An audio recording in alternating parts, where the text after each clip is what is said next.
Hello there, people. Welcome to me and my class. Just coming over here. Very exciting. Nice little cup.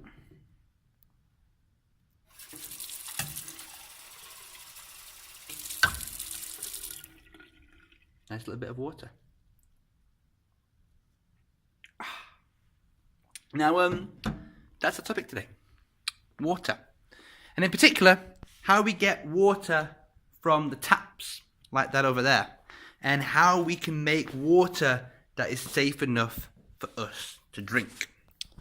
Water we use is what we're going to look at today. So, that water in there is a particular kind of water. It's water that has to be fresh water. What do you say in Swedish? Söt vatten. That means it is different than most of the water on the earth. I'll move you a bit closer in. Fresh water. Most of the earth is actually salt water. And we can't drink the salt water. We cannot drink this. The problem is the salt itself. Salt is a weird molecule. Basically, salt sucks up water. It gets attracted to water. So if you drink salt water, the salt is actually going to take away water from the different bits of your body towards the salt, rather than let the water you've just drunk go into your body. So it actually makes you more thirsty. So we have to have fresh water that has no salt in it. That does not mean it is 100% H2O. That is not true. There are other things that will be dissolved, lurced up into our water. Could be some other chemicals that have just flowed down. That's okay. There can also be some bacteria and things that can be okay too. We try and limit that and explain more later on.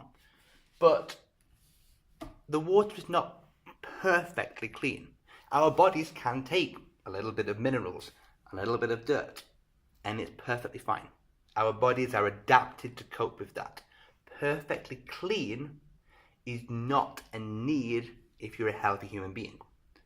There are places where perfectly clean water is needed, maybe in a hospital, for example, to do some cleaning of wounds and so forth. You need to make sure there isn't anything extra. But generally, the water we get here in our taps in Sweden is of fantastic quality. How do we get it?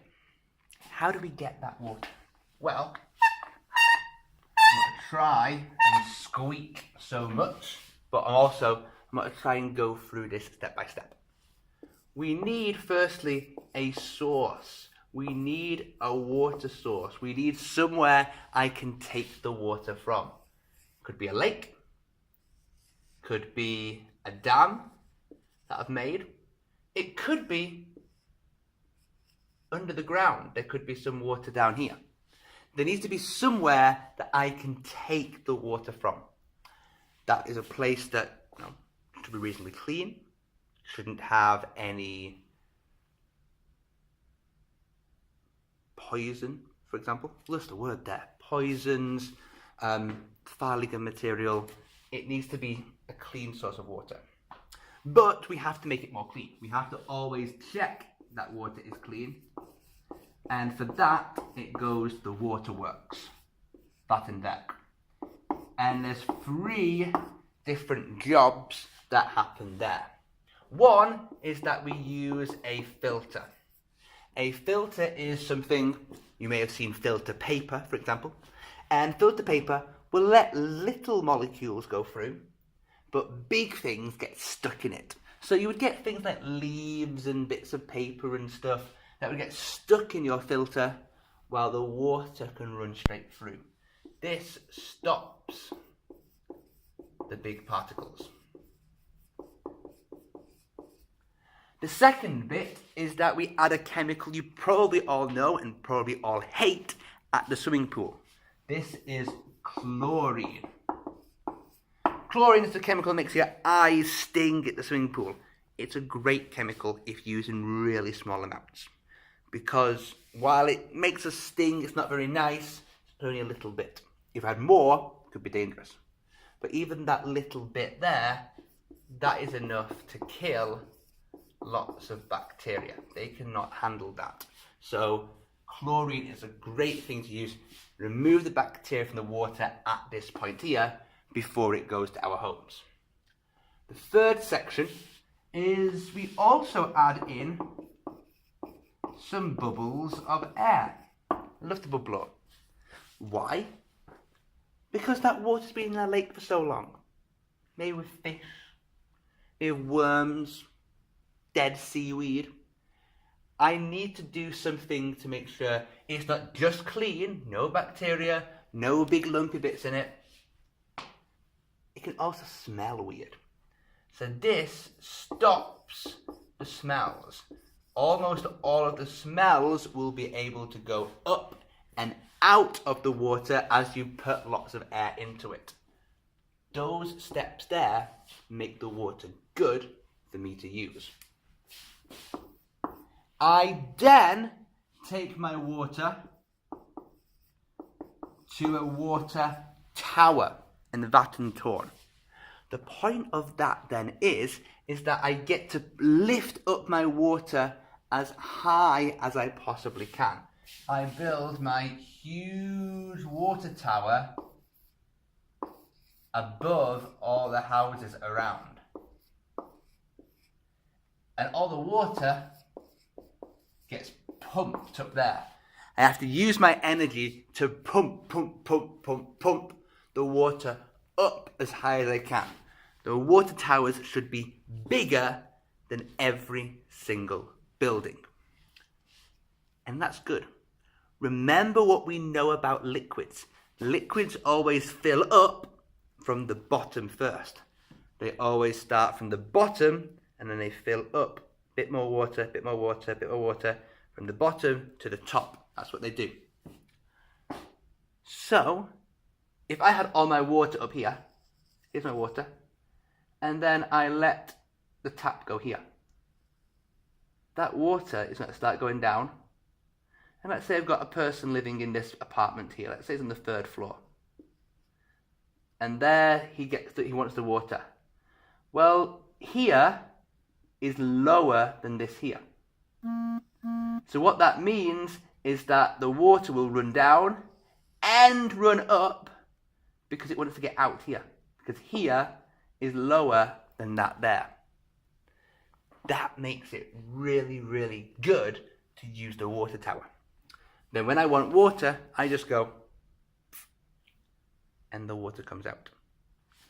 That's a really, really good system. So, I use my water. And then what we do, of course, is I use the water and then I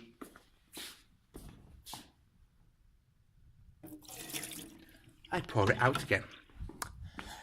It could be wastewater from us, go to the toilet. It could be water from washing dishes, you name it. But I use the water again. And when I put it down the pipes, it has to go to be cleaned. So the first place I go to is called a treatment plant, otherwise known as the reningsverk. And that is where I clean the water so it can go into the nature again. The treatment plant also has 3 different things. It has a frame at first, like a big grid with lots of metal like this. This is to try and take away any of the paper, the big bits that end up in the toilet sometimes. It gets stopped here, so it doesn't have to go through all the rest of it. The second section is to have a sand filter. There is the thin filter, this is a much deeper sand-based filter. The sand also has lots of small little bits. The big bits will get stuck, the little bits will get through. So it works the same way But if you have a much bigger area, slow it right down. The next thing's really crazy, because all of that kiss, bice, yeah, I can say bice on the video, it doesn't embarrass me, bice, horrible stuff. How can I get rid of that? The crazy thing is, I actually need to use some bacteria. There are bacteria that will love to live eating poo. So we use them. We get those bacteria into the water, and all of that dirty stuff in there, they will feast. It's like a buffet for them, and they will eat all of those different things, and they will take all of those bits of dirt and poo and all the rest of it into really small, simple molecules. Those can then be used maybe for new soil, new yard, or we can vex an hunting. In fact, good story here. I used to work with somebody who used to run a Reningsverk, and they had a greenhouse at home in Växthus, and they had the biggest tomatoes I had ever seen. All of the soil came from the treatment plant. Stunning. The bacteria help with that because they break down all those dirt into simple molecules for things to grow. Those bacteria also need lots of air because the bacteria are living things needing oxygen to survive. So there needs to be lots of air in there so they can do their job. Hopefully, after all of that, the water is clean and the water can go back into nature. Long video. Good luck on the questions. Thank you very much.